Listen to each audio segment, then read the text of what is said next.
Friends, اب میں آپ کو ایک بڑی زبردست قسم کی ریسرچ بتاتا ہوں کہ جو ہمارے لیے ایک بہت بڑا، ہماری معیشت کے لیے ایک بہت بڑا ایشو ہے، بڑا چیلنج ہے۔ وہ یہ ہے کہ فورن ڈائریکٹ انویسٹمنٹ جو ہے نا جی، وہ بہت تھوڑی ہے ہماری۔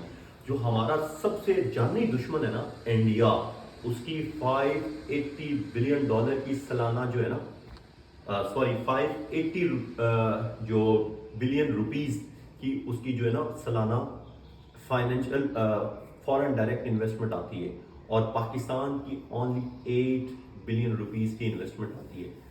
وہ کیوں کم آتی ہے؟ اس کی آپ کو سب سے بڑی ریزن پتہ ہے کہ یہاں پہ ایک تو ہماری کبھی بھی گورنمنٹ سٹیبل نہیں ہوئی۔ ہمارے جو یہاں کے طاقتور ادارے ہیں وہ کبھی بھی یہ نہیں چاہتے کہ ملک ایک کنسسٹنسی کے ساتھ، ایک سموتھ طریقے کے ساتھ چلے۔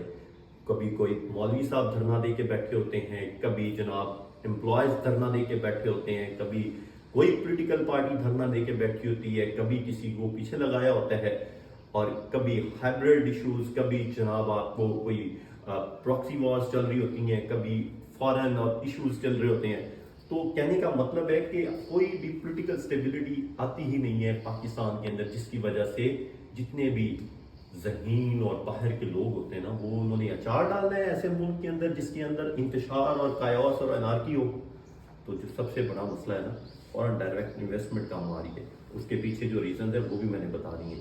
اور اس کے علاوہ جو ایک ان کی جو پالیسیز ہے نا، وہ کبھی بھی کانسٹنٹ پالیسیز نہیں ہوتی۔ یہ ہر 6 مہینے بعد، ہر 3 مہینے بعد اپنی پالیسیز ریوائز کرتے ہیں۔ ان کا انٹرسٹ ریٹ چینج ہوتا ہے، ان کے جو پبلک ہوتی ہے ہماری، وہ جو ہے ٹیکسز نہیں پے کرتے، تو اس کے لیے جو سبسڈائز کرنا شروع کر دیتے ہیں، اس کی وجہ سے بھی فورن ڈائریکٹ انویسٹر جو ہوتے ہیں وہ انویسٹ کرنا ادھر ضروری نہیں سمجھتے۔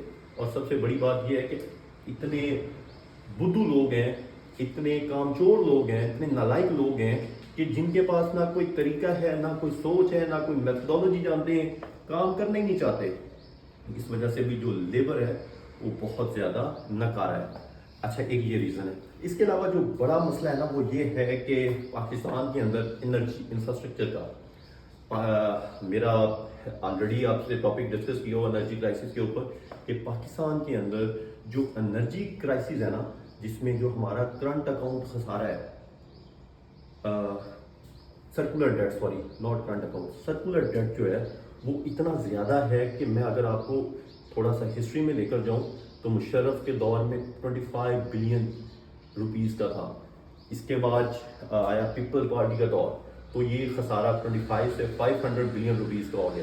پھر یہ جو نون لیگ کا دور اینڈ ہوا تو تب تک یہی 500 سے 1100 بلین روپیز کا ہو گیا، اور پی ٹی آئی نے چھوڑا ہے 2500 بلین روپیز پہ۔ یہ ریسرچ ہے۔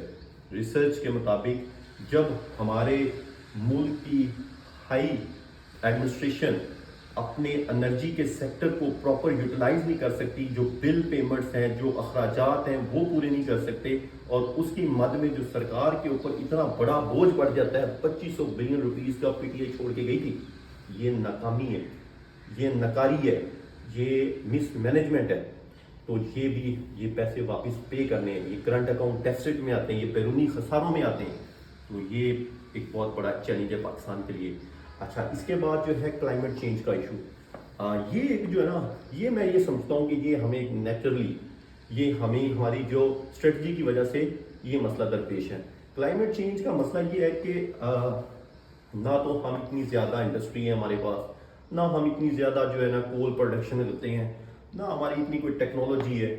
ہم تھوڑا سا استعمال کرتے ہیں، تھوڑا سا، تو اس کے باوجود بھی ہمیں جو ہے نا اس طرح کی لوکیشن ہے، ماؤنٹینز ہیں، اور جو ہمارے ارد گرد میں اتنے بڑے بڑے کنٹری ہے جن کی اتنی کنزپشن ہے کاربن کی، ان کی وجہ سے ہمیں جو ہے ادھر ارتھ کوئک بھی دیکھنے پڑتے ہیں، ادھر فلڈز بھی دیکھنے پڑتے ہیں، ادھر ڈراؤٹس بھی دیکھنے پڑتے ہیں، اور گلوبل وارمنگ بھی دیکھنی پڑتی ہے۔ تو جس وجہ سے جو ہے نا ہماری معیشت بہت، ہماری ایگریکلچر متاثر ہوتی ہے۔ یہ بھی ریسنٹ جو فلڈز آئے تھے اس کی وجہ سے جو ہماری مین کراپس ہیں، جو ہماری ییلڈ ہے، جو ہمارا فوڈ ہے، بہت متاثر ہوا ہے۔ اس کے علاوہ جو ہمارا سروسز سیکٹر ہے وہ بہت متاثر ہوا ہے۔ ہمارے بجٹ پہ اتنا زیادہ فرق پڑا ہے، ہمیں قرضے لینے پڑتے ہیں، اپنے لوگوں کو اٹھانے کے لیے، تو یہ بھی ایک بہت بڑا چیلنج ہے ہمارے لیے. اچھا اس کے بعد جو میں سب سے بات بڑی کروں گا نا، وہ جو ہمارے لیے مسئلہ ہے وہ ہے دنیا کو بھی مسئلے ہوتے ہیں، لیکن ان کے لوگ اتنے تیز ڈپلومیٹس ہوتے ہیں کہ وہ اپنے لوگوں کو نکالتے ہیں، اپنے ملک کو نکالتے ہیں اس بحران سے. ہمارا ملک کے اندر ہم نے اتنی آرگنائزیشنز کا ہم حصہ ہیں، سار کا ہم حصہ ہیں، ECO کا ہم حصہ ہیں، SCO کا ہم حصہ ہیں. مجال ہے کہ اس کا کوئی ہم نے فائدہ اٹھایا ہو.